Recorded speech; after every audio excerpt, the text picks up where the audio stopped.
This is the most important video of 2025, and Curtis Yarvin, who wants to turn us into a literal tech monarchy with the CEO king, where we will all be serfs and peasants again. That is correct. Curtis Yarvin, who is the brain or the philosopher behind the Dark Enlightenment. I wonder if that's where Dark Maga came from, or maybe it's just a coincidence. And for those wondering what the Dark Enlightenment is, it is a neo-reactionary movement. It is anti-democratic and anti-egalitarian. Now, you may be wondering, who is Curtis Yarvin? Well, I will give you a short summary. So, Curtis Yarvin is an American blogger. He is known for founding the anti-egalitarian and anti-democratic philosophical movement known as the Dark Enlightenment. Now, in his blog, Unqualified Reservations, he argues that American democracy is a failed experiment that should be replaced by an accountable monarchy similar to the governance structure of corporations. Yarvin has been described as a neo-reactionary, neo-monarchist, and neo-feudalist who sees liberalism as creating a matrix-like totalitarian system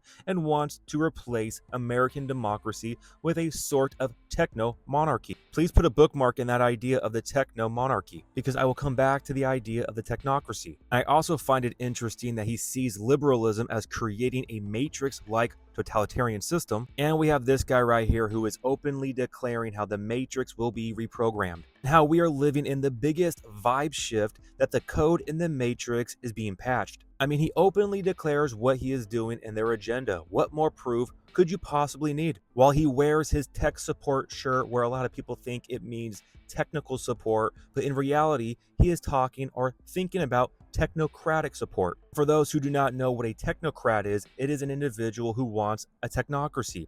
And a technocracy is a form of government in which the decision makers are selected based on their expertise in a given area of responsibility, particularly with regard to scientific or technical knowledge. I mean, I guess it's just a coincidence that his grandfather, Joshua Norman Hadelman, was an early backer or supporter of the technocratic movement. And as you can see down here, he was the maternal grandfather of you-know-who, and he moved to South Africa because he was a supporter of apartheid. But in summary, a technocracy is a form of governance whereby government officials or policymakers known as technocrats are chosen by some higher authority due to their technical skills or expertise in a specific domain. Now, I want to highlight this down here, how critics charge that technocracies are undemocratic and disregards the will of the people. I found that very interesting because the way this guy is doing what he is doing is that he is hiding behind this idea that he is doing the will of the people. What all we're really trying to do here is restore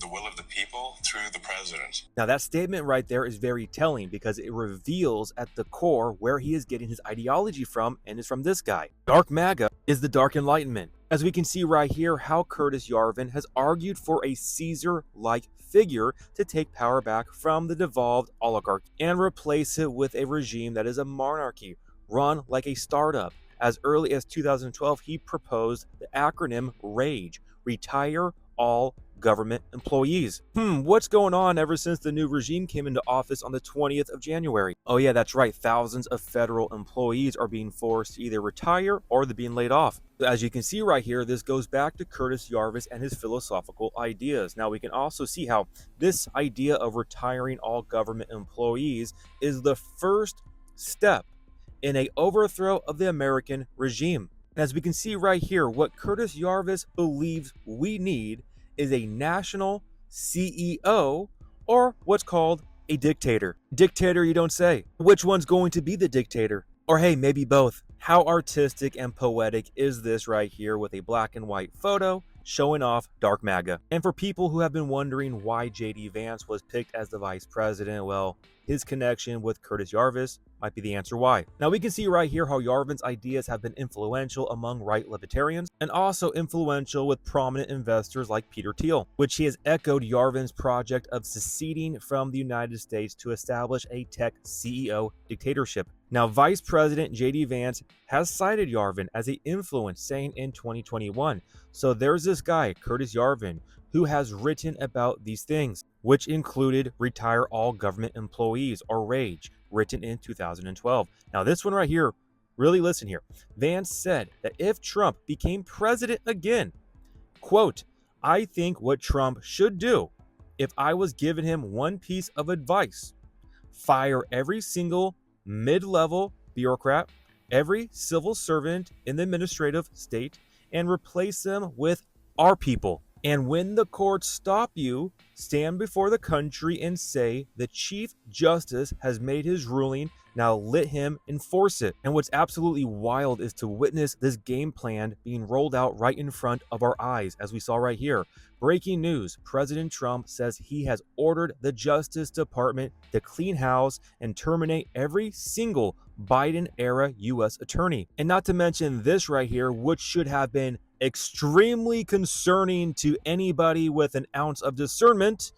He who saves his country does not violate any law. Truly spoken like a man of lawlessness. And again, we can see that Dark Maga was really the Dark Enlightenment. Silicon Valley whistleblowers warn how Mr. You-Know-Who hijacking Republicans to control the entire U.S. government. Former followers of the Dark Enlightenment say a planned neo-reactionary hollowing out of government is happening in real time. And how ironic is it that just the other day we have this coming out where we have Mr. Dark Maga wielding a chainsaw. You can't make this up. Now, a lot of people would stop right there, especially those on the left, having you focused on this left-right paradigm. But as a believer in Jesus Christ and a watchman on the wall looking at the times that we are living in, I'm trying to take a step back and look at the bigger picture. Or in my own personal opinion, this Dark Enlightenment technocratic takeover is laying the foundation for the beast system where there will be AI governance. And this AI governance will be tied or connected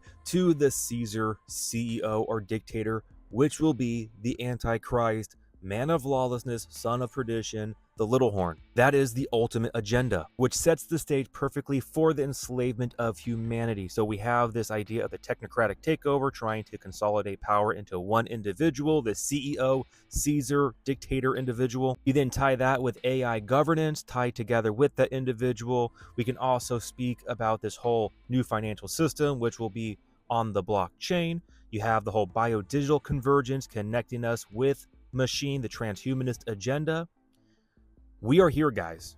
We are here. The times are now. And with this being said, this information is not meant to cause fear or anxiety. The Lord does not give us the spirit of fear, but the spirit of power, love, and a sound mind. But rather, this information is meant to give you discernment so that you can discern the times that we are in, realizing how close we are, that our redemption is drawing near, and that you can focus your eyes upon the Lord, for he is the author and the perfecter of your faith, drawing closer to him every single day, loving others and abiding in Christ, allowing the fruit of the Spirit to come forth, being salt and light in this evil and wicked world, being wise as a serpent, but innocent and gentle as a dove. With that, guys, I love you all so much. There is no stopping what's coming. It is a runaway train, no stopping it. Who can war against the beast? But what we can do is work on our own personal relationships, our walk with the Lord, and drawing closer to him. That's what we can do. You have power over your own life to draw closer to Jesus. God bless, guys. I love you all so much. And remember, the just shall live by faith.